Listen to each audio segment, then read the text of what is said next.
네, 안녕하세요. 중소투자자입니다. 이번 영상은 지금 최근에 이제 저번 주부터 해가지고 연속적으로 한 5일 정도 하락이 좀 계속이 되고 있어요. 그래서 이게 지금 하락장 그리고 조정장을 좀 처음 보시는 분도 계실 것 같은데 이런 이제 조정장일 때 어떤 마인드 그리고 어떤 전략으로 지금 조정장을 대처를 해야 되는지에 대해서 제가 이제 경험한 바를 토대로 좀 말씀을 드리겠습니다.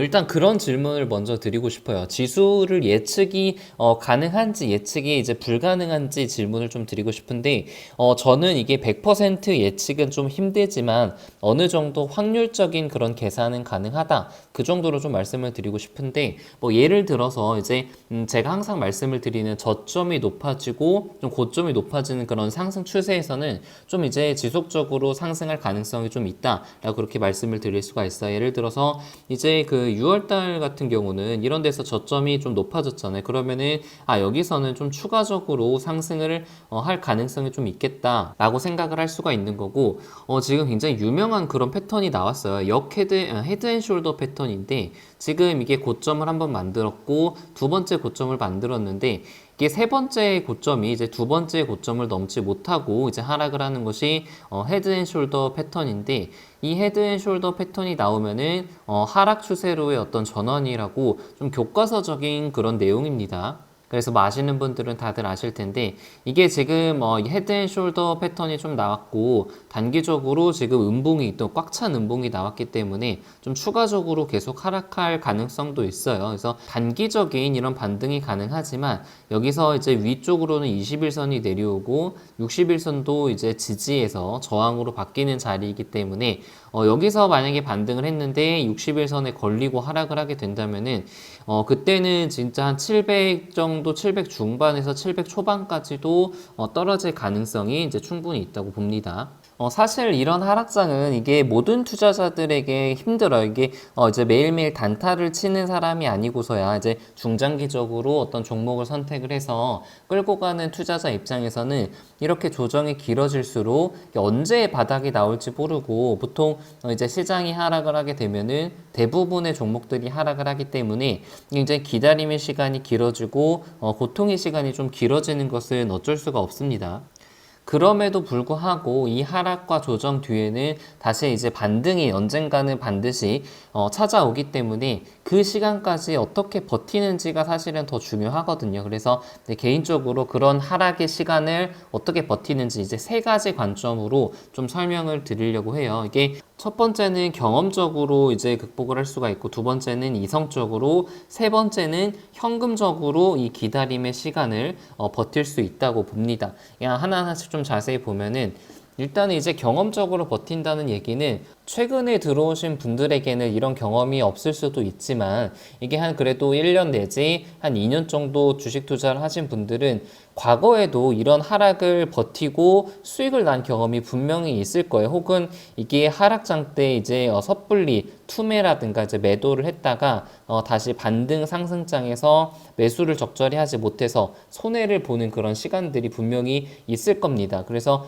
그런 경험들을 잘 살리는 것이 굉장히 중요해요. 그래서 이런 하락장 때 버텨서 이 반등장, 상승장 때 수익을 낸 그런 경험을 토대로 지금 이 단기적으로는 하락이 좀 깊어지고 좀 이제 손실금이 좀 있더라도 반등을 하게 되면 또 굉장히 빠르게 손실금들이 메꿔지거든요. 그래서 그런 경험, 그런 기억들을 좀 떠올리면서 이런 하락과 조정 시간을 버티는 것이 첫 번째고요. 이제 쉽게 알 수 있는 게 계속 말씀드리지만 3월 달 때 정말 어마어마한 폭락장을 경험했잖아요. 그래서 사실 이때 이제 엄청나게 많은 투자자들이 여기서 투매를 하고 매도를 하신 투자자들이 많은데 결국에는 다 복구를 하고 올라왔다는 것이 이제 경험적으로도 알 수 있고 우리 모두가 다 알고 있는 사실이에요. 근데 막상 이렇게 하락이 크고 심할 때는 이게 언제까지 떨어질지 모르기 때문에 상당히 그런 고통스러운 시간입니다. 그래서 지금도 좀 어떻게 보면은 좀 마찬가지의 그런 시간이죠. 이게 어디까지 떨어질지 모르고 이게 하락이 더 커질 수도 있기 때문에 투자자의 입장에서는 상당히 좀 불안한 그런 시기인 것은 맞지만 결국에 하락 이후에 반등을 한 것처럼 이것도 조정 이후에 다시 반등이 또 분명히 나올 것이라는 것을 저희는 알고 있어요. 두 번째는 이제 이성적으로 극복을 해야 되는데 이거는 이제 기업에 대한 공부가 되어 있어야 되고 실적에 대한 믿음이 있으신 분들만 이런 이성적인 판단이 가능합니다. 그러니까 예를 들어서 3분기 혹은 4분기의 실적이 좋아질 거라는 그런 확신이 있으면은 지금 일시적으로 이렇게 떨어진 것은 어떤 개별 기업의 문제가 아니라 지수의 문제라고 그렇게 생각을 할 수가 있기 때문에 11월 달 그리고 12월 달의 실적이 좋아진다는 그런 확신이 있으면은 이 하락의 기간을 버틸 수 있는 그런 이성적인 토대가 된다는 거죠.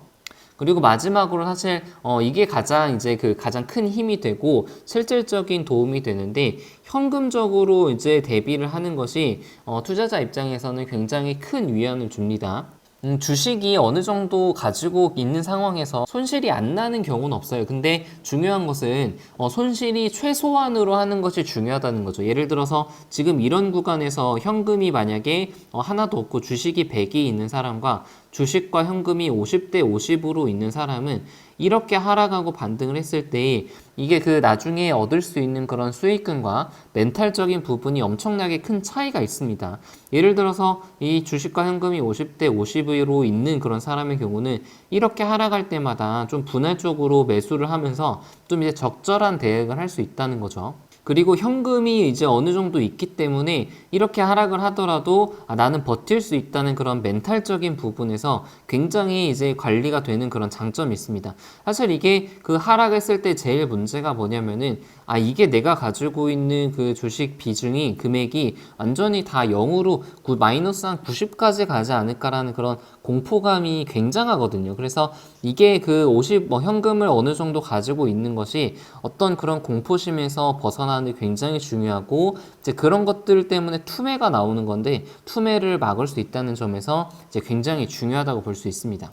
그래서 저는 이제 단기적인 하락장 조정장이라고 저희 계속 보고 있고 저도 이제 어느 정도 좀 현금을 가지고 있긴 하지만 좀 안타까운 것은 항상 현금의 비중이 좀 부족한 거는 사실이 이게 어느 정도의 그 사람의 욕심이라는 게 있기 때문에 또 현금을 많이 하기가 또 쉽지가 않거든요. 투자자 입장에서는. 그래서 이게 어느 정도는 좀 현금을 가지고 있지만 이제 저 역시 현금이 좀 부족한 그런 안타까움은 존재한다는 것을 좀 말씀을 드리고 싶네요.